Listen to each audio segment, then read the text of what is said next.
Welcome back. We've talked about Gujarat. Let's not forget the small but equally important state of Himachal Pradesh, and this is where the exit pollsters are. At least this is what they're giving. Almost all of them except one suggesting that the verdict will be in favor of the BJP, whether it is at 35, 36 or 40. That's a different matter altogether.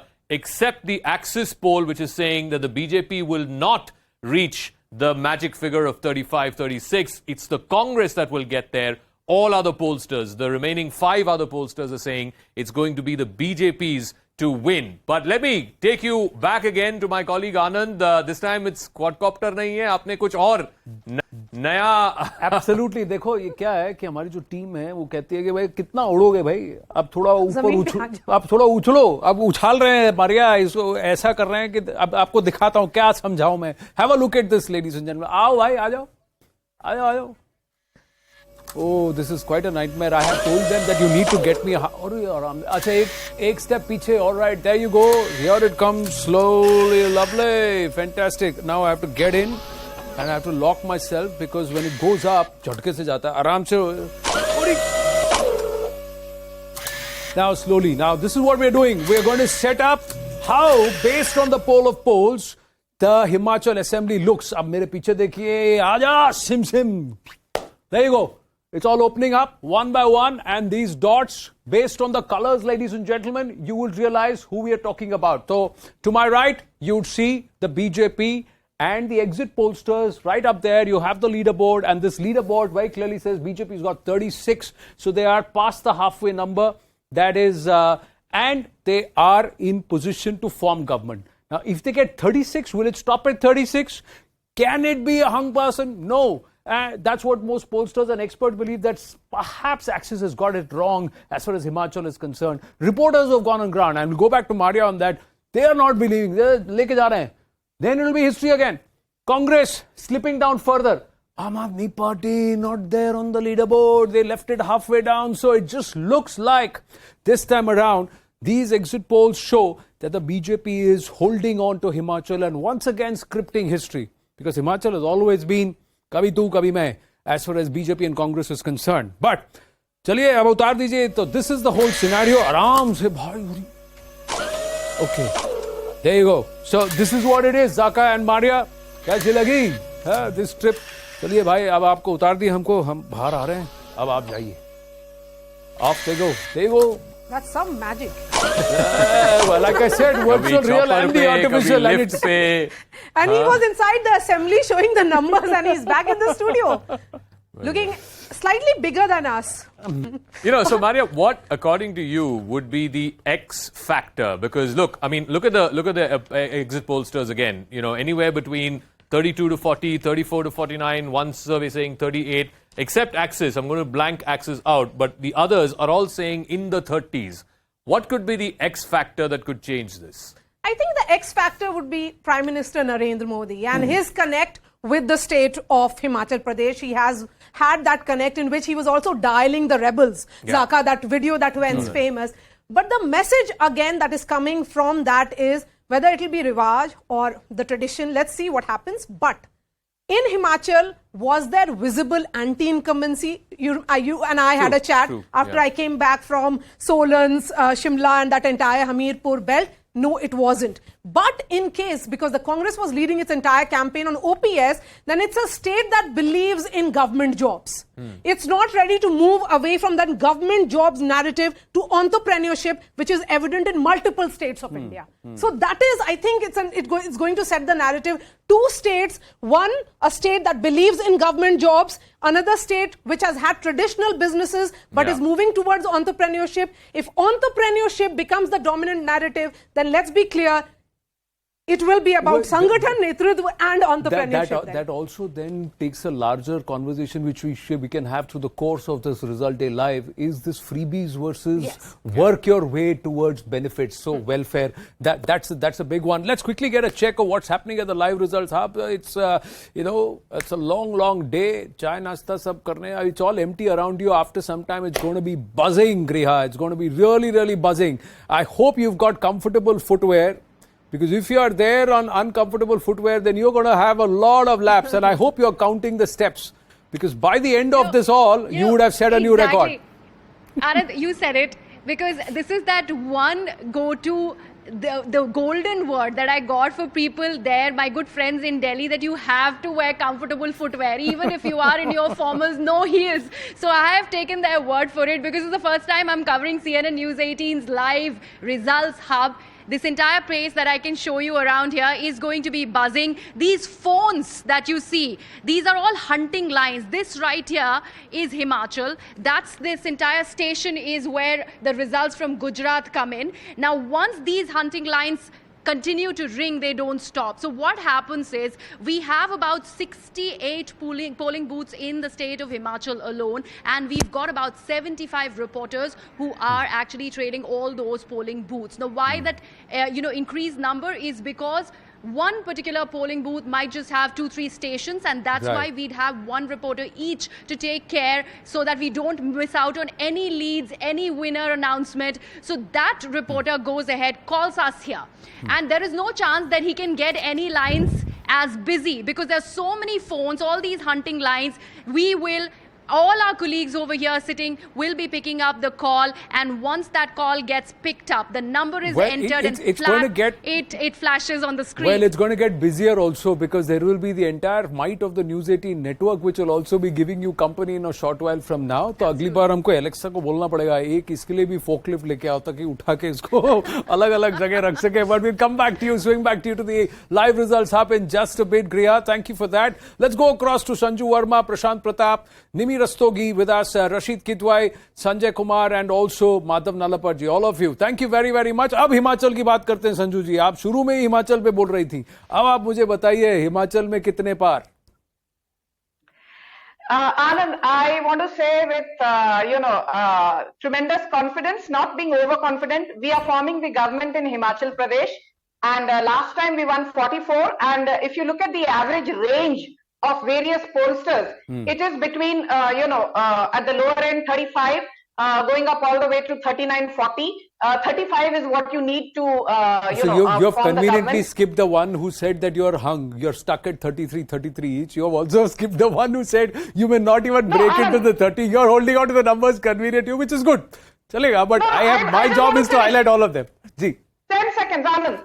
Anand, I said this when you asked me a question on Gujarat before going to the break, and I repeat that what is the problem with the opposition is the fact that they're able, especially the Congress, which is obviously in a close contest with the BJP in Himachal Pradesh. The Congress is able to get vote share. Even in Himachal Pradesh, people who are giving the Congress mid-30 seats, 35 or 36, optimistically speaking, they're saying कि vote share Congress का वही 41-40%.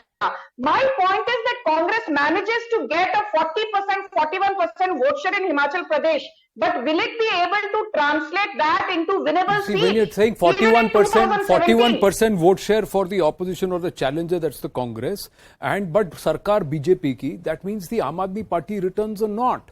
Now that's surprising, Nimiji. Before I bring in Prashant, I just want to ask you, there is talk that the AAP left Himachal halfway because they said let's focus our energies in Gujarat. Is that true? Because many would say that neighboring Punjab, the influence that you have, neighboring Delhi, the sway that you hold here, you would have wanted to cash in on Himachal. It would have been easy pickings. So here is a young party, 10 years old, that has a model that works in 2 states. So it was natural for us to gravitate towards the poll-going states, and we did, and this is the first time we are contesting elections. We've worked hard there. We have raised a cadre, and we are very, very hopeful to get a good percentage of vote, and this will kind of, you believe the exit polls, or you would want to differ from them? You believe the exit polls, or you want to differ from them? See, tomorrow is another day. It's just few hours. I mean, I'm not promising you the moon, but we will do better than what is projected. Prashant Pratap, since Himachal, there are some pollsters who are predicting that there could be good news for you in the next few hours. But why do you think that Himachal will not go the Uttarakhand way? Because similar pollsters had predicted similar numbers even for Uttarakhand. And then we saw the results.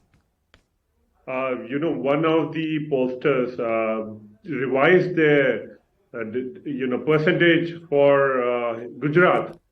So they reduced Aam Aadmi Party by 5% and they increased us by 5%. I would not like to take their name, but so it is easy for us for other pollsters to say that the Himachal Congress is not winning. We are pretty confident. We have done our own surveys. We have had a lot of groundwork. And if you look at the anti-incumbency of BJP, see why Himachal is coming to us. There couldn't be a polarization there. See, Himachal was untouched by polarization. The talk was only about Mehngai. It was all about unemployment. It was all about COVID. It was all about corruption. It was all about OPS. That was the discussion. You and me, all of us know that for long the Himachal history was P.K. Dhumal versus Veerbhadra Singh. That's how this whole game was. It was local leadership that held sway. Not even national leadership did not matter beyond a certain extent. They didn't count. This time around, Pratibha Singh ji is also saying that she's confident that Congress will form government with 45 seats. But is she as confident as Harish Rawat is?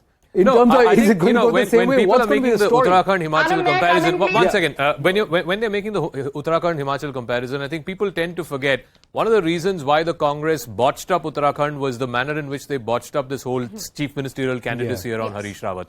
They didn't declare it in time. When they declared, there were enough number of people who were against him. It was a complete mess. I just want to run through one factor which I think will be very important in deciding between a BJP victory and a Congress victory in Himachal, and that is the percentage of others. When the BJP won last time around in 2017, the number of the vote share of others was less than 10%, which means less than 1 out of 10 voters was voting for others. And primarily it's been sort of independents, it's been rebels who don't get tickets from the two major parties. You go back and check in 2012, when the Congress won, look at this figure. It is almost 20%. The vote share of others is almost 20%. The number of independents who won was 6. Congress got 36 seats. The BJP got 26 seats. But I think this is going to be the critical factor. This time too, you go back to the exit polls, and the reason why the Axis poll is an outlier is because he has given a substantially higher number of independents, 4 to 8. You look at all the other pollsters, 1 to 2, 1 to 4, 2 to 1 to 5. None of them is giving this figure. And I think this is what is going to make a difference to both the Congress tally and the BJP tally. Whenever independents have done well and rebel candidates have done well, it is always given a little bit of an edge to the Congress. On the contrary, when the third party or the third force or the independent force, their vote share is less than 10%, they are between 0 and 1 or 0 and 2, then the BJP tends to do better. I think that is going to be a critical factor. The Congress vote share is a this time stronger around, base. the It's rebels steadier. were a matter of concern for the BJP. Oh, There yes, was a absolutely. huge rebel Absolutely. factor. I mean, you guys were on the ground. I'm told that there were anywhere between 10 to 12 Yes. BJP rebels who were not Yes. given ticket who were standing. That Congress vote share remained at 41 and 42% between the two assembly elections. The BJP fluctuated from 38 to 48. Sanju Verma.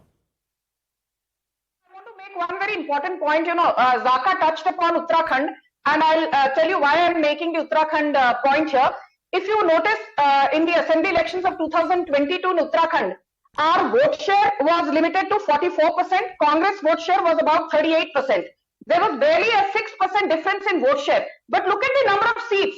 We managed to get 47 seats, which was down 19 from the previous assembly elections, but still 47. Congress, despite a 38% vote share, managed to get only 19 seats. And come back to the same point. Congress will again perhaps have a difference of 7 to 8% in vote share vis-a-vis the BJP in Himachal Pradesh. Okay. But Congress will not be able to convert vote share into winnable seats. And that is why BJP will come back to power. Professor Sanjay Kumar, what's your view? Zaka's assessment, particularly with the others. Again, the missing point in what the data point that Sanju Verma stated was, even if you look at the Uttarakhand figure, 44 and 36 is only 80. There's still another 20% vote that went to a third party. Yeah, and in AAP Uttarakhand, and the there was others. AAP. In Himachal, there is no AAP. So that extra vote that Zaka is talking about, Sanjay Kumar, or others factor, roughly around 10%. How significant will that be in this election? Maria, my own sense is that in this election, others are likely to be between, say, almost 17-18%. We are going to get a very large number of votes polled by the others. because there are lots of independents and we all know that there were rebels from BJP and rebels from Congress. My own sense is that, as many pollsters have got, it is a tight election, very, very tight. But my own assessment is, in a tight race, BJP is 2 steps ahead of the Congress, maybe 42 and 40. I'm talking about the vote percentages. Right. BJP with 42% vote and Congress around 40% Okay, Zaka, vote. 17 to 18% to others. What will it actually mean then? No, so you go back to the 2012 election. That's what I'm saying. 18%, 18.63. That's almost 1 in 5 voters. This happened in 2012, and that's how the Congress managed to eke out. I mean, the difference between Congress and BJP vote share, again, 42 and 38. It's not much. It's only 4% difference in the vote share. But the number of seats was 10. That's because it's a really small state. Here, the reason why there was a 20%, almost 20% vote share for the others was because, again, there were independents. There were rebels who were standing denied ticket either by the Congress or by the BJP, and they won. 6 of them won. You come back to 2017 when the BJP swept 44 seats. There was a significant difference even between the Congress and the BJP's vote share, but this figure fell. It was less than half of what it was in 2012, and even the number of MLAs, independent MLAs who got elected, was just 3 compared to 6. I think that will make a difference, primarily because it's a small correct. state. And if we were to go by what Professor Sanjay Kumar is saying, that it will be 42 and 40. 42 and 40 means that gap is not much between the two parties. And if it is a third party, which is, or a third grouping, which is going to take away 18 to 20%, you have to see, last time, see a 4%, 2012, if you look at the number, a 4% vote gap between the two parties resulted in a 10 seat difference. That's because who is that person taking away from? Correct. If it's a BJP rebel, he's taking away from the BJP's official candidate. Correct. And if you were to go by Sanju Verma, who's saying that, listen, we are going to, let me just walk across to what we're going to share next as far as the Himachal story is concerned, why it's advantage BJP. If Sanju Verma says 5 to 6% difference in vote share in the BJP, then they will coast. That's what will happen. But that means that the others will not take about 18 to 20% of the vote share. So that will come down between 10 to 12% or 10 to 15%. Now, the home state of party president JP Nadda, this is one of the aspects which should work because it's a prestige issue for Mr. Nadda also. As the BJP president, he's leading electoral battles, but his home state, he would want to win. But there is a lot of factionalism within the BJP too. Prime Minister Narendra Modi's popularity and charisma still remains intact. The measures that they announced in Jammu and Kashmir for the Pahadis, will that have a spillover effect? Because the Pahadis are a strong voting constituent in Himachal. We have to wait and watch. Factionalism, that is the aspect that could hurt the party within the BJP, and also it could hurt the Congress party. They're quite split out there in Himachal. And Pratibha Singh has not been able to rally around all the support and perhaps somewhere also not work up the sentiment, because this is in the memory of Veerbhadra Singh. AAP's entry might dent the Congress votes, or will it? Because the AAP seem to be giving up the fight midway through. Now, had AAP put in a little more effort, would it have really made the dent and got onto the leaderboard? That's a question many would want to want answered. Sanju Verma, do you think had the AAP been more active there on ground, it would have actually muddied the plot a little more? No, Anand. I think AAP, is a non-entity, and forgive me my harsh phrase. When it comes to, Himachal Pradesh, AAP was hyped up in Uttarakhand also. Don't forget, they contested Uttar Pradesh, contested Uttarakhand, contested Goa, contested Punjab. They contested 4 states. Manipur was the only state they did not contest, and they won 1 state. That is the strike rate of 25%. I fail to understand this hype. 25% strike rate के बाद आप बोलते हो that 10 साल political horizon में सिर्फ आकर 10 साल हुए हैं. They're very young, and that's a case study. You let the AAP answer. May I please? No. Okay. May I please? Anand. Okay. But I'm just saying you have to also yes, coming to Pratap Reddy, you have to also give credit where it's due. It is a case study, beyond the political prism. It's a case study what the AAP has been able to achieve in 10 years of political existence. Yes. Thank you. See, I'll be very honest with you. The BJP is barely a 42-year-old party.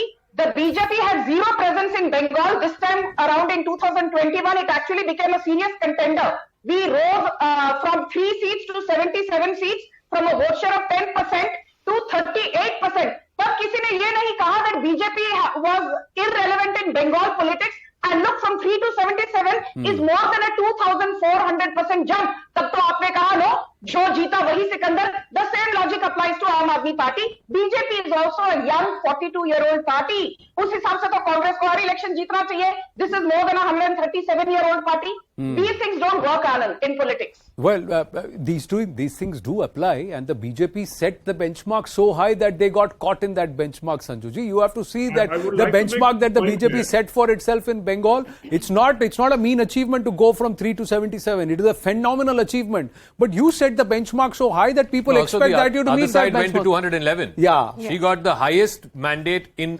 her 3 terms. In her 3 terms. That also makes a difference. So that also makes a difference. Yes, Prashant Pratap. This election for the Congress. See, that yes. in Uttarakhand example cannot be cited in Himachal because Uttarakhand election just happened when the COVID was getting over. So people are still getting ready. They hoping the economy will pick up, the Mehngai will be better. But even after 7-8 months, things have not changed. And the second example which you gave me, the higher percentage does not mean higher seats.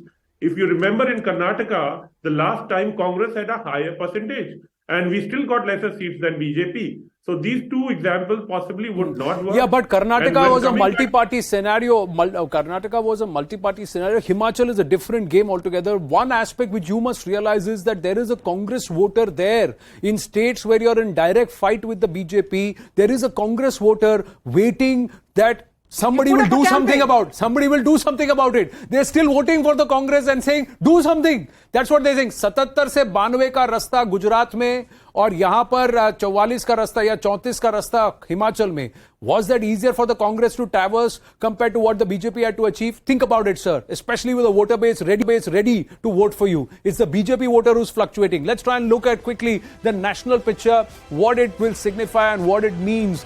Quickly, ladies and gentlemen, as we set up Result Day Live, in the national picture for the BJP, if they take both the states, is the Modi magic continuing to cast a spell? The single biggest trump card that the BJP has, the biggest political party in the world, has perhaps the tallest leader in world politics right now who's championing their cause on ground. So he's batting at all levels. He's playing on all formats. T10, T20, one day and test. Everything at every level he is doing it. Semi-final to set the tone for the 2024 battle. 13 states go to the polls, go to the ballot, states, union territories. And of course, you also have Lok Sabha 2024 from now through 2023 into 2024. For the Congress party, what does this mean? First big test with a non-Gandhi at a helm in a long, long time for Mallikarjun Kharge. Is this party going to continue to try and dissolve or perhaps self-destruct, or will they course correct? This Bharat Jodo Yatra, will it even keep the Congress together? Will it translate into votes? That's what's important. Aam Aadmi Party, a case study in itself, just a decade into the political horizon, but they are making their presence felt in multiple states, government in 2 states, and trying to occupy the mind space as an opposition. And in cases, there could make a strong case for becoming the principal opposition in some of these states. That's what. And winning big will actually bolster its case to lead the opposition. Even with the MCD, they are making a claim that, see, Kejriwal is the person who can challenge Modi. So that's how the projection is. But from projection to actuality, it's not easy. And the results today will have a lot of stories to tell. Zaka and Maria, before we just like take I a short said, break. we'll take wagers as we go out into the break. I think BJP will win in Gujarat. I think fairly certain of it. It's just a question of whether it'll be a 120 victory or a 150 victory. Himachal is still up for the grabs. I think BJP has the edge, but it could go down to the wire. Yeah, that's my view. That's Zaka's take. I think both the states will have the overarching image of Prime Minister Narendra Modi, and he has, as you said, he has been batting in all these elections, all the formats. So clearly, as far as the Modi magic is concerned, it's not only dominant in the Lok Sabha elections, it's the X factor, she's saying and Modi also ball, but she's not talking about what the actual result will be. X factor like, also in these states. What I can say, and I'll put my neck on the line and say it will be a record that will be set in both the states. It will be a record that will be set in both the states, in Gujarat and Himachal, and the record will be set by the BJP. We'll see what happens. Stay with us.